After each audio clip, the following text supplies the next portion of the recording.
Halo guys, ada kebijakan dari Pak Prabowo yang tidak akan mengimpor mobil dinas dari luar negeri.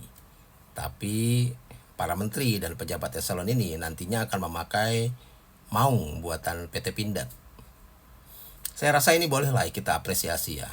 Karya anak bangsa dari PT Pindad ini yang memang harus dibumikan ya. Dan menjadikan para menteri dan para pejabat eselon ini sebagai ambasadornya saya rasa bagus. Nah, Indonesia uh, harus punya identitas dan biarkanlah ya bukti cinta produksi dalam negeri ini dimulai dari penyelenggara negara ya, dari penyelenggara negara itu sendiri yang memulainya. Meskipun soal apakah mobil ini sungguh buatan dalam negeri atau karoseri atau bagaimanapun pembuatannya, ya namanya juga masih proses ya. Dan kita sepertinya sudah terlalu lama lah menunggu munculnya mobil SMK yang bahkan sampai 10 tahun ini belum muncul-muncul juga. Nah, dengan begini ini artinya untuk satu kementerian atau badan setingkat kementerian rata-rata akan membutuhkan sekitar 18 sampai 20 mobil Pindad Maung ini. Ini diperuntukkan untuk satu menteri, lalu ada dua wamen, ada ya sekitar 5 dirjen atau deputi, lalu ada 5 staf sus, ada 3 sampai 5 staf ahli, lalu ada satu sestama atau sekjen, lalu ada satu irtama atau irjen.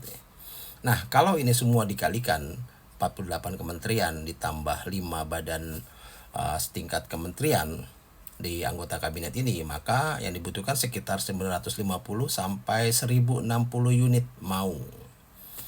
Nah, ini akan diproyeksikan menggerakkan produksi tentunya dan konsumsi produk dalam negeri, memutar uang juga di dalam negeri, lalu menumbuhkan ekonomi di masyarakat juga.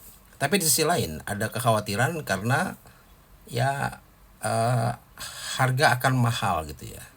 Jadi juga dipandang akan melahirkan tren proteksionis lah atau persaingan tidak sehat dalam pasar terbuka.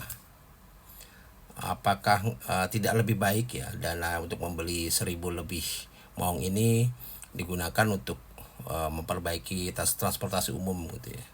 Lalu para pejabat termasuk menteri ini diwajibkan menggunakan transportasi umum misalnya. Sehingga uang pengadaan itu digunakan ya juga untuk industri dalam negeri kan gitu. Seperti LRT Jabodetabek ini. Nah, kalau kita perhatikan ya di banyak negara maju, menteri dan pejabat negara banyak yang naik sepeda atau transportasi umum. Seperti misalnya salah satu menteri di Swedia ini, dia pulang naik kereta gitu ya. Oh ya, soal maung ini kemarin juga ramai ya viral. Mobil maung Garuda yang dipakai Prabowo baru dipakai ya acara seremoni aja sudah servis kaki-kakinya. Kira-kira kenapa ya? Salam.